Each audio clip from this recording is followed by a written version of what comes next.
महिन्याला सणांचा राजा म्हटलं जातं, कारण श्रावण महिन्यातील प्रत्येक दिवस हा अत्यंत पवित्र आणि धार्मिक मानला जातो. परंतु प्रत्येक दिवस जरी धार्मिक मानला जात असेल तरी श्रावणातील सोमवारला अनन्यसाधारण महत्त्व आहे. कारण श्रावणातील सोमवारला व्रत केलं जातं शिवशंकराचं, म्हणजेच आपल्या भगवान भोलेनाथांचं व्रत केल्याने किंवा पूजा केल्याने, भक्ती केल्याने आपल्या जो मार्ग आहे त्यातील येणारी संकटे, अडथळे दूर होतात असं म्हटलं जातं. परंतु श्रावण सोमवारमध्ये बऱ्याच महिला व्रत करतात. ते कसं करायचं किंवा श्रावणी सोमवारला शिवमूठ कशी व्हायची याबद्दलचा एक सेपरेट व्हिडिओ आपल्या चॅनलवर पोस्ट केला आहे, तो तुम्ही पाहू शकता. कारण उद्या श्रावण सोमवार आहे, त्यामुळे प्रत्येकाला ही माहिती माहीत असणं गरजेचं आहे. तो तुम्ही व्हिडिओ पाहू शकता. परंतु आपण आजच्या व्हिडिओमधून अत्यंत महत्त्वाचा उपाय पाहणार आहे, तो म्हणजे 21 तांदळांचा उपाय. 21 तांदळांचा उपाय तुम्ही केल्याने तुमच्या मार्गात येणारी सर्व संकटे हे दूर होणार आहेत. त्याशिवाय तुमच्या घरामध्ये अखंड लक्ष्मी नांदणार आहे. शिवाय त्यानंतर जेव्हा श्रावण सोमवार महिला करतात तेव्हा भगवान शिवलिंगाला जल वाहायला जातात. म्हणजे काही जरी झालं नाही तरी महिला एक पाण्याचा तांब्या किंवा एक लोटकं ज्याला म्हटलं जातं ते लोटकं तरी शिवलिंगावर वाहतातच. परंतु त्यांना हे जल वाहायचं कसं असतं, हे जल वाहताना म्हणायचं काय असतं किंवा जल वाहताना कोणत्या दिशेला बसून व्हायचं असतं हे माहीत असणं तितकंच महत्त्वाचं आहे. उद्या श्रावणी सोमवार आहे, त्यामुळे आजची ही माहिती प्रत्येक महिलेसाठी अत्यंत पवित्र आणि अत्यंत महत्त्वाची माहिती असणार आहे. त्यामुळे व्हिडिओ शेवटपर्यंत बघायचा आहे. तुमच्या मैत्रिणींपर्यंत हा व्हिडिओ शेअर करायचा आहे. त्याचबरोबर चॅनलवर नवीन असाल तर अशाच धार्मिक लाईव्ह बघण्यासाठी आपल्या चॅनलला सबस्क्राईब करायला मात्र विसरू नका. तर रामकृष्ण हरी, श्री स्वामी समर्थ. मी पूनम आणि तुम्ही पाहताय माहिती मोलाची. तर बघा, श्रावण महिना जरी सणांचा राजा मानला जात असेल तर श्रावणामध्ये श्रावणी सोमवारला अत्यंत महत्त्वाचं स्थान देण्यात आलेलं आहे. कारण श्रावणी सोमवार जर केले तर आपली संकटे दूर होतात असं म्हटलं जातं. परंतु बऱ्याच महिला श्रावणी सोमवार करतात, व्रत व्यवस्थित करतात, परंतु जेव्हा मंदिरात जातात किंवा घरी सुद्धा तुम्ही शिवलिंग बनवून जेव्हा पूजा करता आणि त्याच्यावरती जल वाहता, तेव्हा तुम्हाला ते जल कसं व्हायचं किंवा कोणत्या दिशेला तोंड करून व्हायचं हे माहीत असणं सुद्धा तितकंच महत्त्वाचं आहे. तर तुम्ही मंदिरात जावा किंवा तुम्ही घरी शिवलिंगाची पूजा करा, तुम्हाला ते जल कसं व्हायचं हे मी आता सांगणार आहे.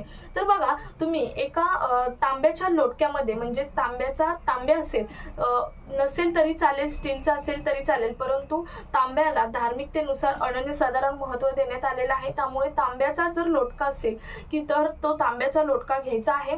तुम्ही मंदिरात जाणार असाल तर मंदिरात जाऊन पूजा करा, घरी करणार असाल तर सेम पूजा करायची आहे, वेगळं काही नाही.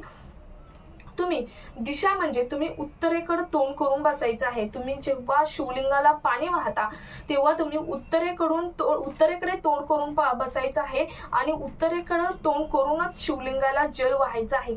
शिवलिंगाला जल वाहताना सरळ एका रेषेत जल वाहायचं आहे. थोडं ओतायचं आणि नंतर बंद करायचं, थोडं ओतायचं आणि नंतर बंद करायचं, असं अजिबात शिवलिंगाला जल कधीच व्हायचं नसतं.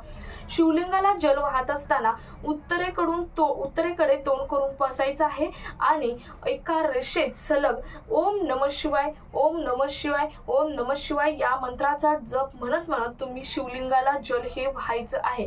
आता बरेच मंत्र म्हटले जातात, परंतु तुम्हाला माहित आहे की भगवान भोलेनाथांचा अत्यंत सोपा आणि सगळीकडे म्हणला जाणारा हा मंत्र आहे, तो म्हणजे ओम नमः शिवाय. त्यामुळे तुम्ही ओम नमः शिवाय हा मंत्र म्हणत त्या शिवलिंगावरती पाणी एका रेषेत जल हे व्हायचं आहे. हा झाला पहिला उपाय, जल कसं व्हायचं या संदर्भातील. दुसरं म्हणजे 21 तांदळांचा उपाय आहे. आता 21 तांदळांचा उपाय कोणता? आता तुम्ही म्हणाल पहिल्या सोमवारी शिवमूठ आहे ती तांदळाची आहे, मग तोच का? तर नाही. तर 21 तांदळाचा उपाय हा आहे की तुम्ही 21 तांदळाचा उपाय करायचा. अखंड तांदूळ घ्यायचे आहेत. शिवलिंगाची मूठ वेगळी आहे, परंतु 21 तांदळांचा उपाय हा वेगळा आहे. आता 21 तांदूळ हे अखंड तांदूळ घ्यायचे आहेत. दुसरे कोणतेही तांदूळ, म्हणजे तुम्ही कोणतेही ब्रँडचे घ्या, परंतु अखंड तांदूळ घ्यायचे आहेत. असे तुटलेले फुटलेले तांदूळ घ्यायचे नाहीत.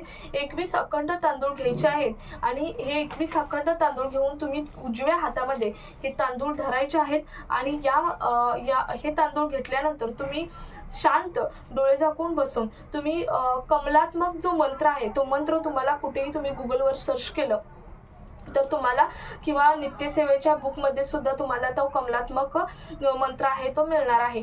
तर हा मंत्र तुम्हाला हातात तांदूळ घेऊन 21 वेळा म्हणायचा आहे.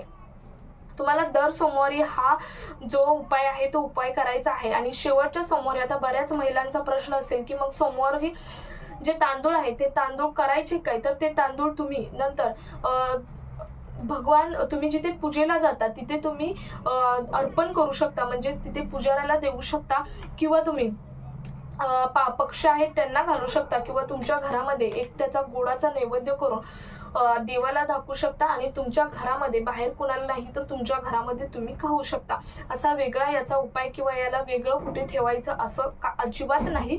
त्यामुळे हा 21 तांदळाचा अत्यंत प्रभावी उपाय प्रत्येक महिलेने केला तर प्रत्येक महिलेच्या समोर येणारं जे संकट आहे किंवा तिची मनामध्ये जी मनोकामना आहे ती मनोकामना पूर्ण होण्यास मदत होणार आहे. तर हे अत्यंत प्रभावी 2 उपाय आहेत. प्रत्येक महिलेला हे उपाय माहीत असणं गरजेचं आहे. हे उपाय नक्की करा. शिवाय कमेंट्समध्ये ओम नमः शिवाय लिहायला मात्र विसरू नका. त्याचबरोबर हा व्हिडिओ जास्तीत जास्त महिलांपर्यंत शेअर करा. भेटूयात अशाच मोलाच्या माहिती समेत. तोपर्यंत रामकृष्ण हरी. श्री स्वामी समर्थ.